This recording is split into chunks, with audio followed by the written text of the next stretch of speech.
আপনি কি কখনো ভেবে দেখেছেন গত রমজানে আপনার সবচাইতে বড় ইবাদত কি ছিল?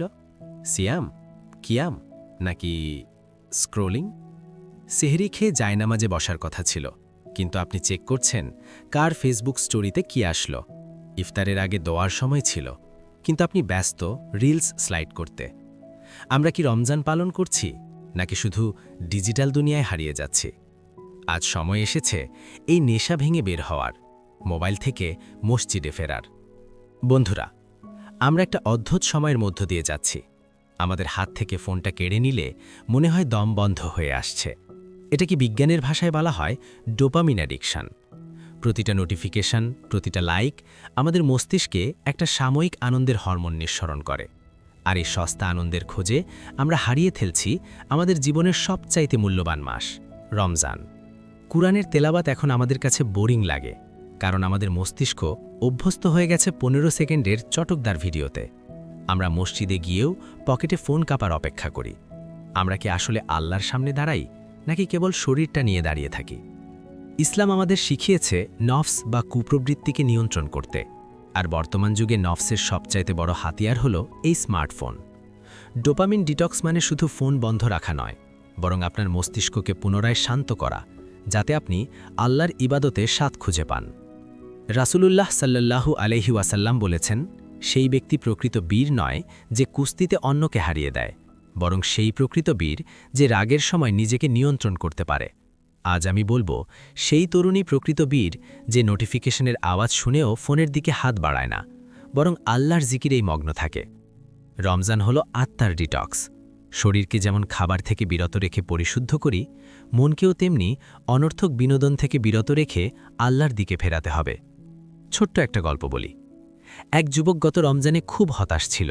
সে সারাদিন রোজা রাখত ঠিকই, কিন্তু সারা রাত ফোনে গেম খেলে বা মুভি দেখে কাটিয়ে দিত। ঈদের দিন সে বুঝতে পারল তার ভেতরে কোনো শান্তি নেই।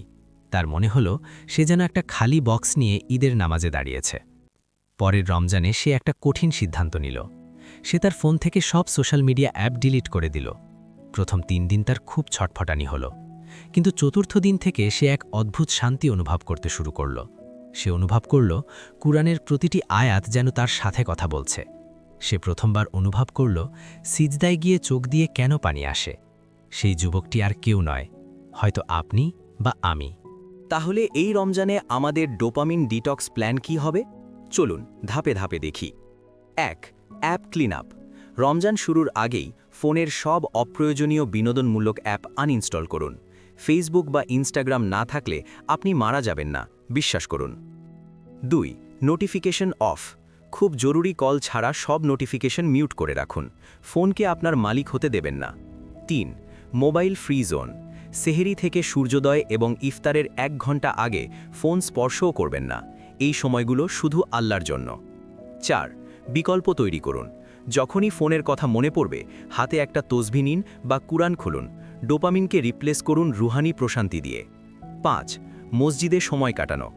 আসর থেকে মাগরিব পর্যন্ত মসজিদে বসার অভ্যেস করুন। ফোনের নেটওয়ার্ক যেখানে কাজ করে না, আল্লাহর সাথে কানেকশন সেখানেই শক্তিশালী হয়। ভাই ও বোনেরা, এই রমজান হতে পারে আপনার জীবনের শেষ রমজান। আপনি কি চান আপনার আমলনামায় শুধু কিলিং টাইম আর স্ক্রোলিং লেখা থাকুক, নাকি চান আল্লাহর আরশের নিচে আপনার জন্য একটা জায়গা বরাদ্দ হোক? আসুন, এই 30 দিন আমরা সস্তা ডোপামিনের গোলামি ছেড়ে দিয়ে সৃষ্টিকর্তার ইবাদতে নিজেকে সঁপে দেই। মোবাইল থেকে দূরত্ব বাড়িয়ে মসজিদের কাতারগুলোতে নিজেদের জায়গা খুঁজে নেই। মনে রাখবেন, স্ক্রিনের আলো আপনার চোখের খোঁজি করতে পারে, কিন্তু ঈমানের আলো আপনার জীবন বদলে দেবে। ভিডিওটি যদি আপনার মনে সামান্যতম দোলা দিয়ে থাকে, তবে শেয়ার করুন আপনার সেই বন্ধুর সাথে যে ফোনের নেশায় ডুবে আছে। কমেন্টে জানান এই রমজানে আপনি কোন অভ্যেসটি ছাড়তে চান। আর এমন আরও ভিডিও পেতে আমাদের সাথে যুক্ত থাকুন। আল্লাহ আমাদের সবাইকে কবুল করুন। আমিন।